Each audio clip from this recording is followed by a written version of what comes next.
let's talk about the game coming up this weekend. Let's first meet the Broncos here because we haven't played the Broncos. It feels like in forever, guys. So and this Since is a whole Manning. this is a whole new Broncos team from just a couple of years ago. Let's be honest. Like this has been a good turnover here. And Sean Payton, you got to give him credit. That guy has really turned things around. I said when they hired him, I wasn't sure if he was legit or not because he never had the chance to win without Drew Brees. That wasn't necessarily a knock on him. It's just having Drew Brees does help you win. You know what I mean? Yeah. Like, I don't know if it was Drew Brees, it was Sean Payton, or a combo at the time. Well, based on what you see now with him, you can say it's probably a combo because he's got this Broncos team rocking and rolling pretty good here, considering the talent level on the roster. That's for sure. So the Broncos basically they got basically average to slightly below average offense, basically, but they have an absolutely elite defense. So they average 21.7 points per game, as 20th in the league.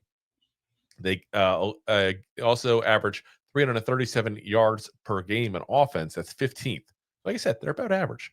They average 206.8 passing yards. That's just that's 16th, and a 64.56 completion percentage. That's 23rd. So again, passing's a little bit below average there.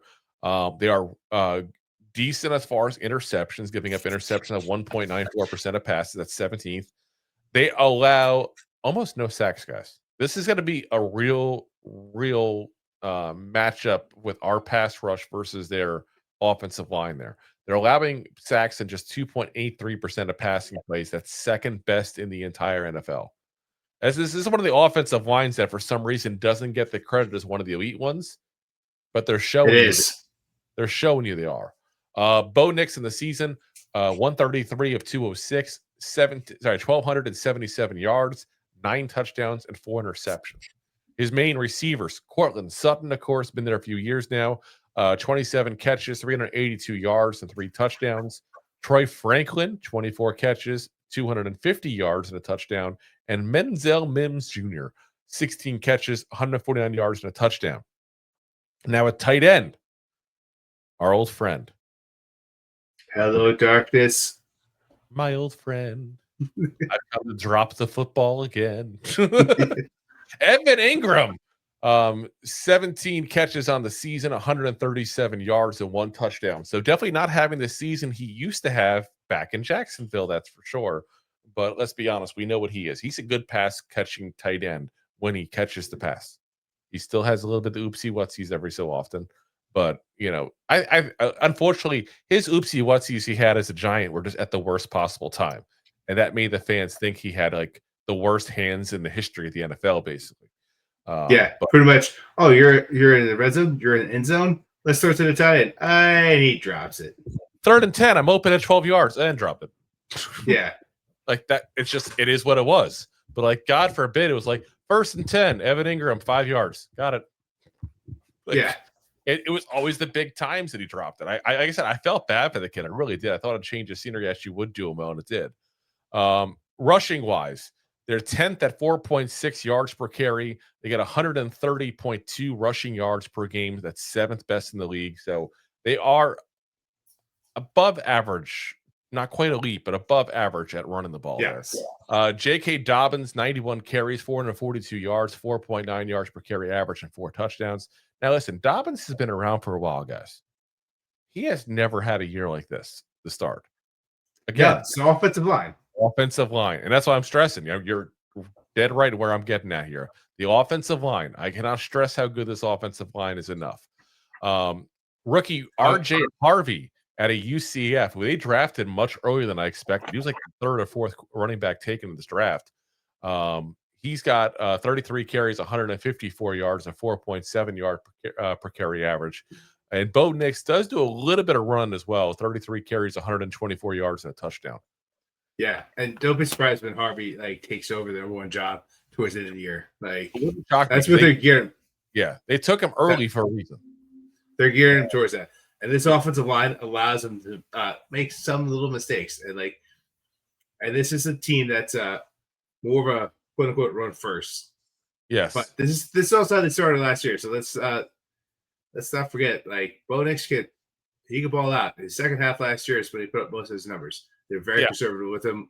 in the first half last year when he started, and they're very conservative this year, first half. I think honestly, what he's doing right now is what he really is, and I think he's just an average starting quarterback in this league. It's not a knock at him. Most players would love to be an average starting quarterback in this league. I just don't think he'll ever be elite. But I think he's just good enough with this kind of defense, a good running game, to get something going and potentially do something damage-wise in the NFL. That's for sure. Oh, I'm not saying he's elite. I'm just saying how this offense is set up. It's like he still throw the ball when you got one of the best offensive lines. Anyone can throw the ball. Yeah, it's made it through the draft. Can throw the ball. Yes, They give you the time. When you can take Dobbins, who I think was with the Ravens last year, averaged like 3-1. I think last year for the Chargers, if I remember correctly. Oh yeah, Chargers last year, which he was probably like under 3 per rush, and like he was like I think when he was with the Chargers, with the Ravens, he averaged low 3s. So no. Actually, I'm looking at the stats right now because I'm looking it up to verify here. So last year he was with the Chargers. He had a 4.9 yards per average. I think it's their foot. But he only had, and I say, I'm sorry, 4.6. I'm sorry, I'm looking at the wrong year. This year 4.9, 4.6 last year. But he only had a limited number of carries at 905 yards. But most of what he's known for is being injured. He missed all of 21. He played 8 games in 22, ACL. 1 game in 23, 13 games last year. And so far, he hasn't missed a game, so we'll see. But that's been his biggest issue. But like I said, think about, again, we'll do the math here for you. His yards per game right now is 73.7 is his average. So if he is hypothetically healthy the whole year, that put him at 1,252 yards this season. That's a pretty damn good year for running back. Yeah. So, again, offensive line. That's what it is. So... all right, let's talk about this defense because that's really where you really want to talk about when you talk about the Broncos because it's a goddamn elite defense. So they're allowing 15.8 yards passing, 15.8 points per game. That's second best in the NFL. They're allowing 254.2 yards per game. That's also second best in the NFL. So absolutely crazy. Running wise, they're allowing 3.9 yards per carry. That's 8th best in the NFL. 89 rushing yards per game, 6th best in the NFL. They're allowing just 165.3 passing yards per game, 3rd best in the NFL, and a 57.67 completion percentage, which is freaking ridiculous. That's like 1980s football, not like the modern days. Yeah. Close to 70. They also lead the league with sacks on 13.7% of passing plays. 13.7, guys. Like that's insane. So, yeah, that is saying basically like every 6 pass attempts you're going to get sacked. Yeah, and granted, they also had 9 against Justin Fields last week. Yeah, but which definitely helps that number out. It does, but there's also been a ton of pass attempts in that game, which the number kind of averaged out a little bit. They kind of gave up on the run for some reason. Well, yeah, you're playing from behind, or the run's not working for you. Fields passing is not going to ever work for you. But like I said, it's an interesting, concept. And they're already at the point where they're leading the league in sacks to the point where like they're the most sacks through 5 games than any other team, except one year the Kansas City Chiefs had the same exact number since 1990. So in 35 years, this is tied for the best start in the NFL in the last 35 years. That's how good it is. Madness. Absolute insanity. The really only knock on this defense, guys, is that they don't get a lot of interceptions. That's it. So I would say it should encourage, Jaxson Dart to be a little more aggressive potentially there. Not too aggressive. He is a rookie. There is that risk, obviously. But they get interceptions on just 0.53% of passing plays. 0.53. That's 29th in the league. That's the only knock on them. Everything else doing damn good. Also, the secondary doesn't get that much of an opportunity for the interception. That's not the kind of way. That's percentage. That's not how many interceptions. That percentage is on the pass. That's why I like using percentages, because that shows you a more legit number.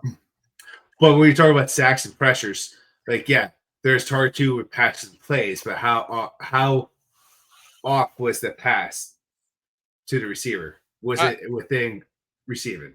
I don't think it's that's where we're at. Difference, though. I don't think that what are you talking about? How many times have you seen in the NFL a quarterback under pressure throw 5 yards over or under? Yes, but what I'm saying, it's not going to say that 29 to like number 1. Like, you know what I'm saying? Oh, no, I'm not saying that. But I'm saying I can give you that argument, and you're right. But what I'm saying is maybe it'll put up to like 25 or 24. I mean, I don't have the exact numbers and pressures that cause. You have to go through each individual play to see what that would be number-wise. But I'm saying you still wouldn't have a ridiculous number, you know? Listen, even if they were average at that point, that's ridiculous. This defense, guys, is point blank stacked with really good players that somehow are not household names yet. And I think what's going to happen is if they can get in the playoffs, they can get a playoff run. All of a sudden, it's going to be. Alex Singleton, the linebacker, 51 tackles so far. Keep in mind, 5 games, 51 tackles. The math is not difficult to figure out that I put him, about 173 on the season. Like, that's insanity. 1 sack, 2 tackles for loss, and 1 pass deflected. Big free agent pickup they got, Talua Hafunga, who was the safety for the 49ers that they got in free agency. He was one of the guys that we talked about. Actually, we did our free agency, potential show, for potential targets for the Giants. And we said point blank, if he's healthy, he could be the steal of this free agency. Well, 40 tackles, 1 sack, 2 tackles for loss, 4 passes deflected, and a forced fumble. And he's a safety, but they're putting him everywhere, absolutely everywhere. And you're going to see him sometimes lined up almost like a linebacker. You'll see him as a safety. You'll see them put him in coverage. Like, he will pop all over this field. So he's somebody to keep an eye on to see where he's at, because sometimes you get a player like that and you see where he's at, and it also tells you where they think the play is going on their end. Like, okay, they put the safety in a linebacker. Obviously, they think this is probably a passing play. They put him in coverage. Okay, well, they're thinking they're probably going to need a lot of guys for coverage at that point, because they probably prefer to keep him back as a safety. You can see different things they do with him, and that'll probably give you a good idea of what the defense is looking to set up. So I'm hoping the Giants are smart enough to look at that kind of thing on play-by-play basis and figure out where he's at. The big thing, guys, though, is the sacks. Absolutely ridiculous. Nik Bonitto, who just got a big new contract this offseason, 8 sacks on the season, leading the NFL. Now, he's going to be going up against Andrew Thomas. That's going to be a fun matchup to watch.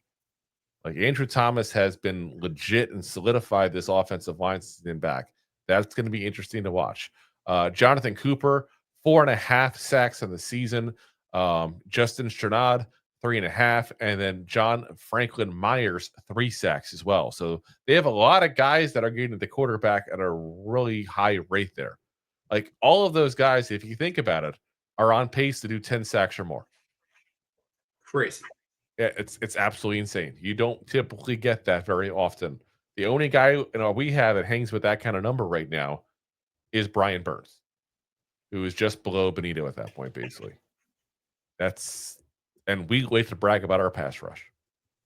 This is a pass rush. This is a crazy test. Hands down. Yeah. Corners wise, they have some really good corners. So I got to say, PFF has not been the nicest to them looking at their stuff. Patrick Surtain II, Esquire, 64.7 PFF grade, 3-time Pro Bowler in the last 4 seasons. Obviously, not counting this season, we're in the middle of it, but the first 4 seasons he's had 3 Pro Bowl selections. Riley Moss, who was a 3rd-round pick a couple of years ago, is his opposite on the outside. He's got a 55.9 PFF grade. Now, he's the guy that if I'm the Giants, I'm going to target. Of the 3 guys, because we include slot corners as a starting corner a lot of times, he's probably I don't see the weakest link, because he's not like a bad player. It's just he's the weakest of those 3. You know what I mean?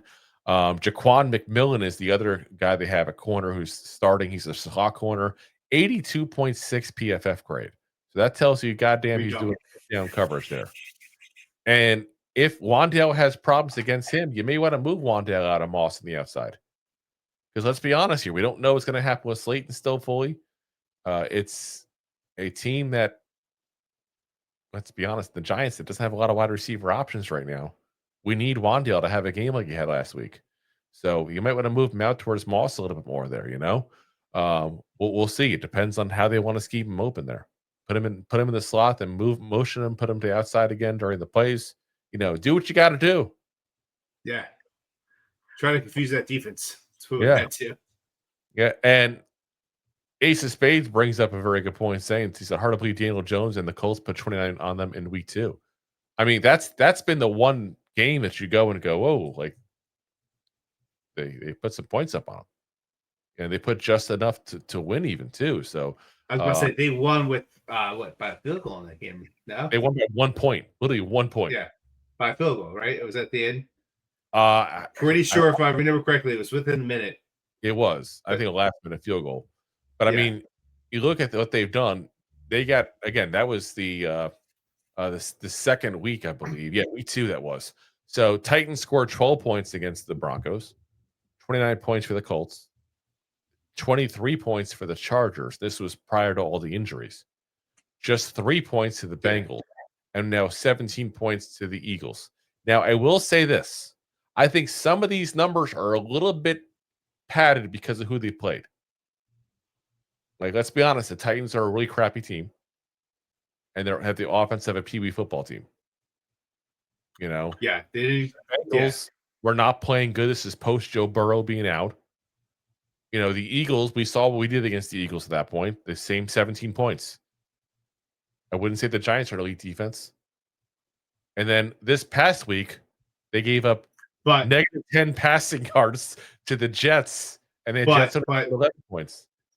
I think the Broncos also exposed the Eagles a little bit, because look at what the Eagles were doing before. They put up a lot more points against other teams as well. Look what they did against your Bucks, bro. Thanks to special teams. They didn't get a special teams touchdown. That's part of it. I'm just saying. It is part of it. And like I said, I'm not saying the Browns. I'm not saying the Broncos are trash. I'm not saying they're not a good defense. What I'm just saying, they had a decent schedule to start the year, and you have to look at that when you look at numbers. You can't just be looking at, well, they're second ranked, so they're the second best defense in the NFL automatically. And I'm not saying you're saying that either, but I'm just saying there are people who will say that because they just look at the numbers. You got to look at who they played. They played in the in the games they played here. They were close in all these games, and 2 of them they lost within last-minute field goals, and they were very close to being undefeated. And but then again, look how they play against the Jets. Yeah, and that's what I'm saying. Like, we're gonna have to see. I don't know what to think of the Broncos yet. I really don't, because a lot of the schedule they played is kind of iffy. They did hang in there with the Colts, which are right now one of the hottest teams in the NFL. That's why I think the second best offense. I'm not saying they're BS. I'm just saying I'm not sold on them being an elite defense as some people think that. Because of that. You can only do so many, you can only have so many games where you're getting 9 sacks, like you're saying. You know what I mean? You can't do that on a regular basis. That's not to be expected. I do think the stats are a little bit bloated for them at that point. We're going to find out on Sunday. We're going to find out legit on Sunday what this team actually is, because the Giants are coming in, I don't want to say playing hot, but they're not exactly playing cold right now. And you win 2 out of the last 3, and you could have won the third one if it wasn't for all the turnovers. Yeah, it's there. It's hard to win the game with 5 turnovers. So we'll see. And Ace of Spades says Matt Pert on the IR. They're on their 3rd string guard. I don't think Matt Pert is somebody we were scared against facing, though. Not be rude about it. Let's be honest. He was a lot better since he left the Giants. That's for damn sure. But I don't think we were going to go, oh, no, Matt Pert. So now I will say, though, think about that. Matt Pert leaves the Giants, becomes part of one of the best offensive lines in football, though. Just saying. Doesn't make us look good. So we've been at it for a long time. Thanks for watching. Like the show? Of course you do, or you would have turned it off by now and not be hearing me. There are plenty of ways to support the show. YouTube is the best place to join us, and we offer memberships there with fun benefits like custom emojis and early access to video clips. Of course, there you can also send super chats and stickers to send one-time support payments. The best way to support the show is to buy these drunk idiots beers at buymeacoffee.com/2giantgoofballs. Along with one-time support payments, there are also monthly plans, so you can continue to help kill their livers each month. You can also show people that you are a goofball by visiting our store at 2giantgoofballs-shop.fourthwall.com.